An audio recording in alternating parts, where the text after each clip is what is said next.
नमस्कार, मैं हूं विद्यासागर। स्वागत है आप सभी का आईपा में। इस वक्त हम आगरा ज़िला मुख्यालय पर खड़े हैं और जैसे कि आज से नामांकन की जो तारीख है वो घोषित है, पहले से प्रत्याशी आ भी रहे हैं और सबसे पहले इस वक्त हमारे साथ आ गए हैं आम आदमी पार्टी के आगरा उत्तरी से प्रत्याशी कपिल वाजपेयी जी। बहुत बहुत स्वागत है आपका। नमस्ते। कपिल जी, पहली बार आम आदमी पार्टी उत्तर प्रदेश में विधानसभा चुनाव में मैदान में आ रही है, क्या मुद्दे हैं आपके? शिक्षा, स्वास्थ्य, रोजगार, बिजली की गारंटेड 300 यूनिट फ्री, हर महिला को 1000 रुपया मिले, इस प्रकार की बात। सबसे इम्पोर्टेंट महिला सुरक्षा का विषय, बच्चों को पढ़ाई और रोजगार की गारंटेड काम। सरकार है तो सरकार अपना काम करे और ईमानदारी से लोगों तक दिखे। इन मुद्दों के संग हम जनता के बीच में अब हैं और पहली बार बहुत अच्छा रिस्पांस अभी तक लोगों का मिल रहा है।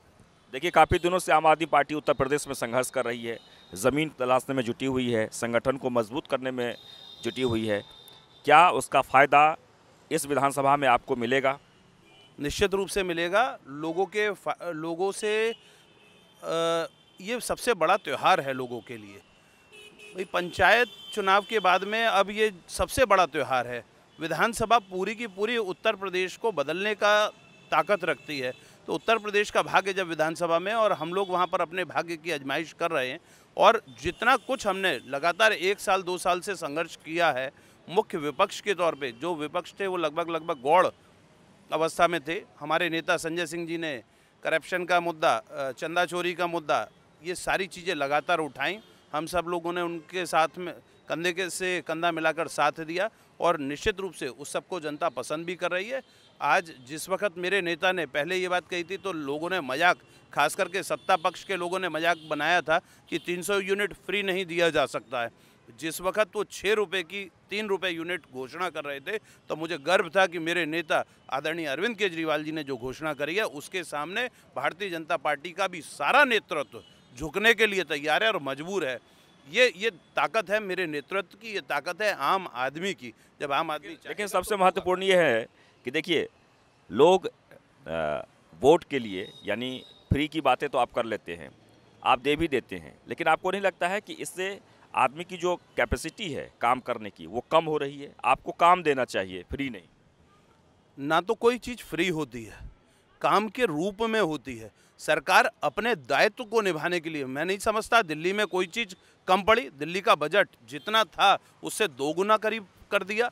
दिल्ली में रेवेन्यू उसी जनता से ज़्यादा काम वहाँ पर सबसे बेहतर, स्कूल वहाँ पर सबसे बेहतर। नहीं, मेरा कहना ये नहीं है। मेरा ये कहना है कि आपको हम काम दें, आपको हम आत्मनिर्भर बनाएं, आपको हम फ्री में कुछ न दें। हम इस पॉलिसी पे विश्वास करते हैं। सर, जो जनता का अधिकार है वो तो जनता को देना पड़ेगा ना। शिक्षा, स्वास्थ्य, रोजगार हम जनता को नहीं देंगे। हम उसके एवज में पूरे दिन हर तरीके का टैक्स लेते हैं। केवल टैक्स देने के लिए जनता थोड़ी ना है, जनता अपने अधिकार के लिए भी तो है। अगर बिजली, पानी, नाली, सड़क भी नहीं दे पाएंगे, अब आप सोचो, इस देश में रोड टैक्स गाड़ी खरीदी तब लगेगा, टोल टैक्स मोहल्ले के मोहल्ले लगेगा। ठीक है, ये बात तो हम समझ गए। अब ये बताइए, दिल्ली और यूपी में फ़र्क है।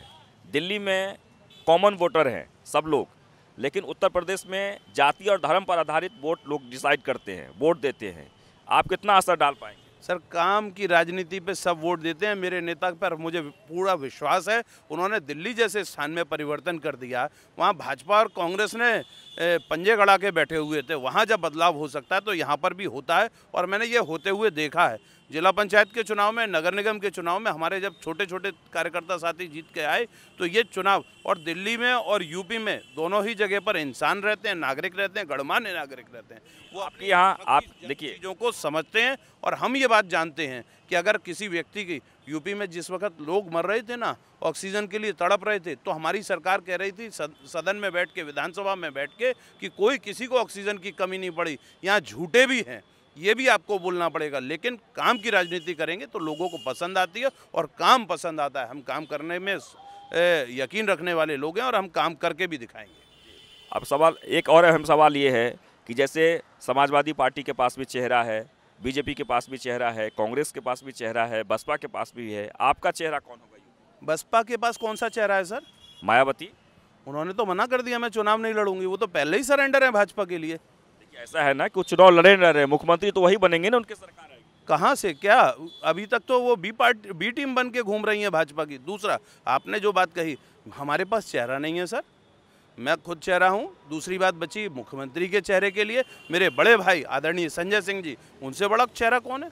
सुल्तानपुर के रहने वाले हैं, माननीय सांसद जी हैं और वो काम भी कर रहे हैं, लगातार यहाँ पर एक्टिव हैं। हमारी पूरी पार्टी हो, कम से कम मेरे जैसा एक छोटा सा कार्यकर्ता अपने बड़े भाई संजय सिंह जी के पास, अपने नेता संजय सिंह जी के पीछे हम पूरी ताकत के संग खड़े हुए।